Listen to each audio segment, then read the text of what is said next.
Marketing এ অনেকে কাজ করতে চায় না, কারণ অনেকে মনে করে কোর মার্কেটিং বা কোর সেলসে কাজ করলে একটা টার্গেট অ্যাচিভ করতে হবে জব করতে হলে, এবং এই টার্গেটটা অ্যাচিভ করতে না পারলে তার হয়তো জব থাকবে না বা জবের একটা নিশ্চয়তা নিয়ে প্রশ্ন চলে আসে। তো এই বিষয়টা নিয়ে আপনার কি মতামত?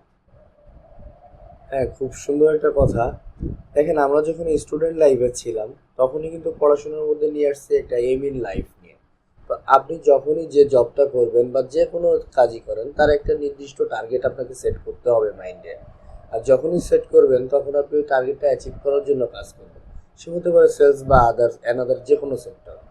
তো আর যারা সরাসরি এই সেলস নিয়ে কাজ করবে এবং মার্কেটিং সেলস নিয়ে কাজ করবে, তাদেরকে অবশ্যই একটা টার্গেট সেট করে কাজ করতে হবে, এবং সেইখানেই আপনি দেখবেন সবচেয়ে বেশি সাকসেস তারাই মানে সাকসেসের শিখরে চলে যেতে পারে যারা এই টার্গেটটাকে নিয়ে কাজ করে।